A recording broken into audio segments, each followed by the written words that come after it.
So while I'm going to talk about my personal experience as a child growing up in a home of a very extreme, very psychotic narcissist,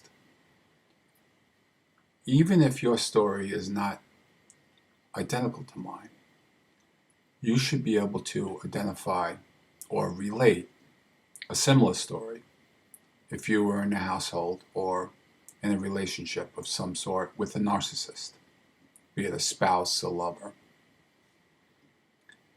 And that is the complexity of complex PTSD or CPTSD. Now, shortly after my parents were divorced, I didn't live with a narcissist. Quite frankly, I was frightened to. And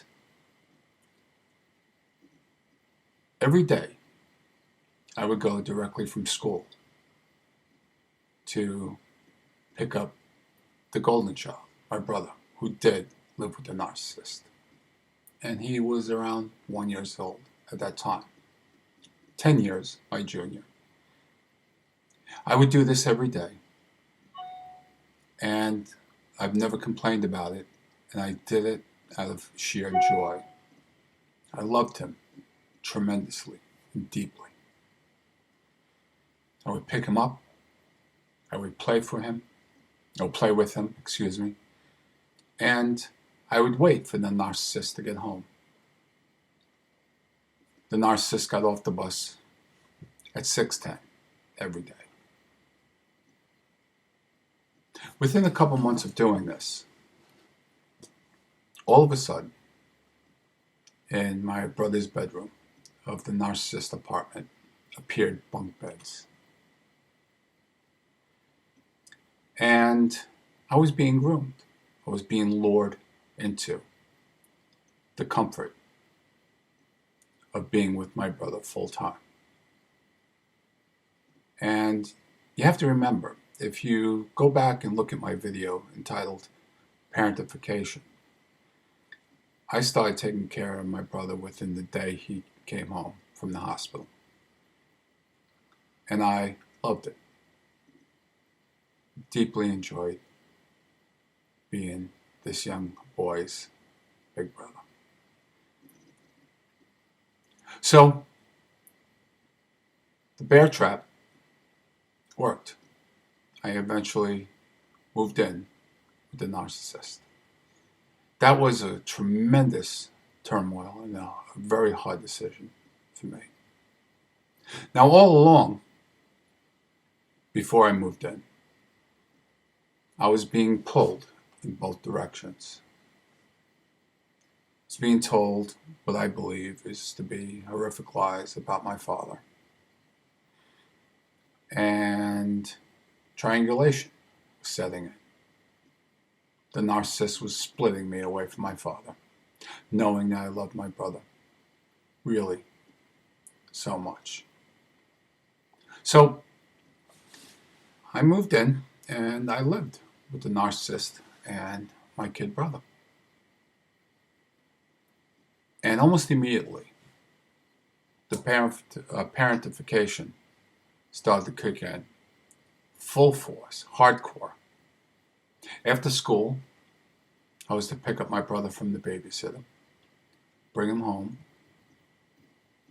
I would play with him for usually hours. But I had chores to do. Cleaning had to be done. The wash had to be done. And cooking. Dinner was to be served by 6:10 when the narcissist stepped off that bus.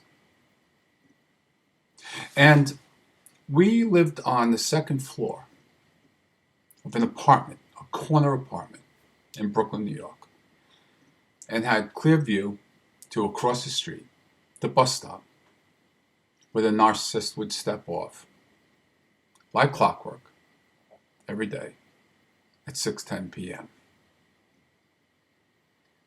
Now, what's so relevant about this is that no matter what I did during that day, that afternoon, I mean, most parents don't do every day. Somehow, by 6:15, it was thrust upon me that something wasn't cleaned right, dinner wasn't cooked properly, even though it generally was hot dogs and beans, or I didn't do something correctly. The narcissist had a bad day, and there was a lot of violence. And I'll be frank, I took some really bad beatings. And my brother, the golden child, witnessed this. He was in that household of violence, very much similar to what I witnessed as a child before my brother was born, the violence in my household, which was almost a daily occurrence. The 69th precinct in Brooklyn, New York, practically lived at our house because they were called almost every night when my parents were together. And I look back on it now. I didn't know what was happening at the time, but I can clearly remember looking at the clock, noticing what time it was, and noticing, recognizing, feeling how long we had until 6:10 p.m. that evening. Now think about that.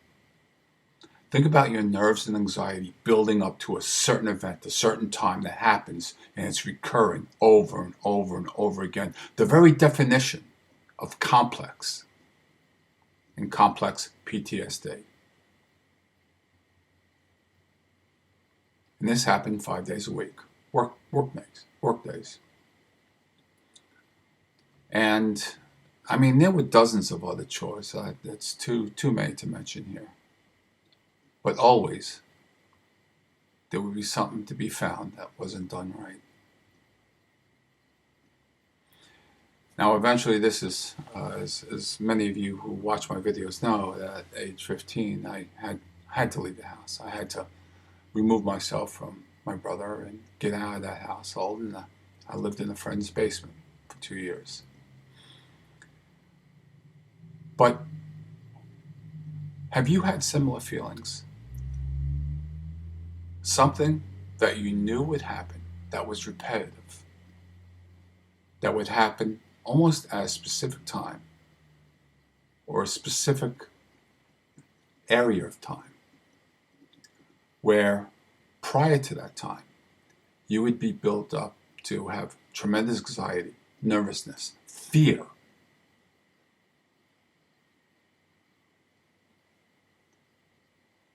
Now, 6:10 doesn't mean anything to me anymore. And the reason why I want you to know that is because if you look back and you've identified, based on our conversation now, certain things, certain times that was leading up to your anxiety, certain repetitive acts and actions that would have you in fear prior to that time or that time period.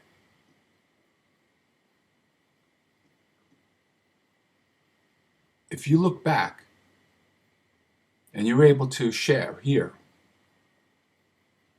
what happened, I'm able to tell you that there will come a time where you'll work through that process. You'll identify it. You'll see it for what it was. You'll see it for what it is if it's still happening. And that you should know this, that there'll come at that period where it will mean nothing anymore. You'll get over it. You'll beat it. You'll recognize it. You'll identify it. You'll put it into the compartment to which it belongs. Being a victim and being a survivor of narcissistic abuse. That 610, that time holds no more power for me. Now, maybe some of you will say that that's childish and just get over it and move on and you're an adult now. But for many years, that 610 held a lot of power. Think about it.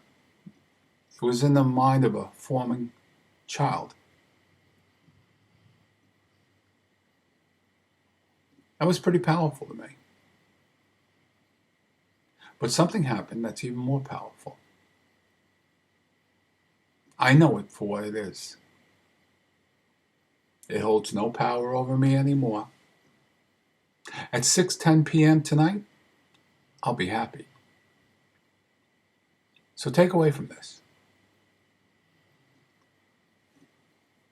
If you still have a 610, if you're freshly disconnected from your 610, it's going to get better. It goes away. You identify it for what it is.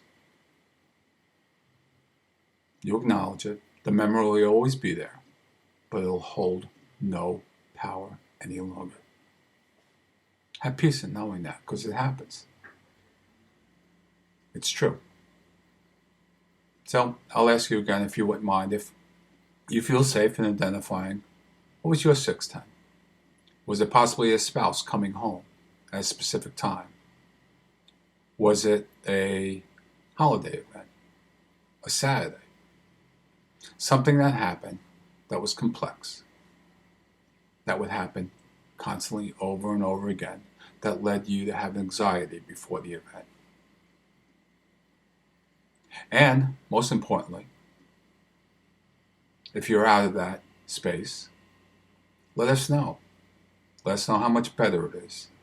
Share that it'll pass. Share your triumph. Share that you're a survivor. Thank you.